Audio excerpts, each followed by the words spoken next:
Zach Johnson's getting buried. I love Zach Johnson. He was incredible on our podcast. He didn't say all the right things over there, but you get a microphone in your face on live TV, sometimes it doesn't work. There was a lot of questions. The one thing that I would like to see changed is the culture of the U.S. team, especially when they go over there. When you got 95% of the crowd rooting for you, it's obviously a lot easier to play.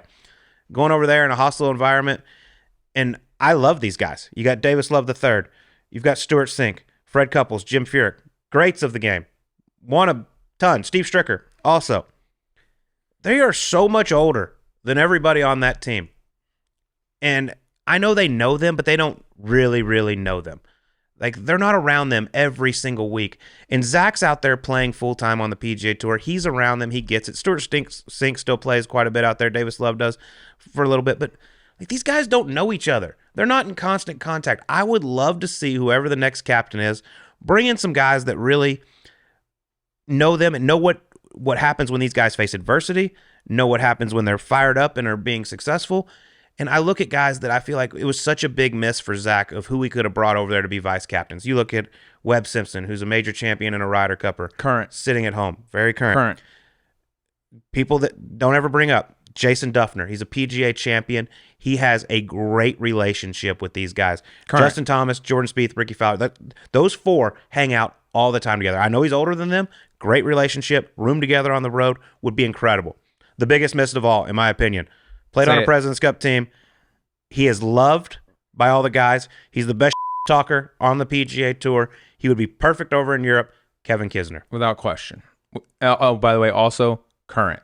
I think at the end of the day, that's the thing. Those guys that you mentioned, huge careers, huge resumes. They're the who's who of American golf going back, potentially future Ryder Cup captains. But they're the same every year. But it's the same every year. And honestly, you can't, I talked to some of the guys like, oh, I don't even know this guy. I was like, how's your relationship with so-and-so? I've never met him or I've shaken his hand. I don't know him. So when you come in and you get whooped in the morning or something, or you go out and you see your potential pairing, and you might not like it. I don't know that a lot of the guys have the confidence to go express that to one of those vice captains who they don't really know. You know who they would have confidence to? Kids. Dude. Or they go get their ass kicked. I don't see a lot of those guys coming in and sitting down and talking about that match and speaking open and honestly with those guys the same way they would talk to a Kevin Kisner, a Jason Duffner, a Charlie Hoffman, someone like that, right? You know what I mean? Those dudes could, and if they need a little motivating, looking in that team room, I don't know who that guy is on the captaincy side, right? On the vice captaincy side. It's Zach can only be so many places so many times. You're going to need some dudes to take on some roles, and their only job, really, they don't hit a shot. And this is not a blame for the loss scenario because we had more or less the same situation, the same setup at Whistling Straits where we dominated. But it's their only jobs, since they don't hit a shot, are how can I get the 12 guys in this room at their best, at their peak, playing the best golf when they get out there, whether that's listening, whether that's motivating, whatever it is. I think there's a huge change that could be made there. And I just think you got to get younger and more current because it's dude, those are the guys that really know and relate to the guys. They played a million rounds with them. They know how to talk to them. And ultimately, as a vice captain, that's kind of the role. You don't have a whole lot else going on other than make those guys be at their best when they go out there. And we could be totally wrong. They could have been great. They could have been firing these guys up behind the scenes. We don't know. This is just our opinion. And I'll just use one example of when you and I were both on the Sirius XM broadcast. Sitting in the booth as an analyst, got a TV. It's got 4 screens on it. Okay, Saturday afternoon. There's basically 1 or 2 matches left, but the point of the story is everybody was on number 16, which was an incredible hole, perfect for match play. I love that scene there. The entire crowd is there. Both teams are there.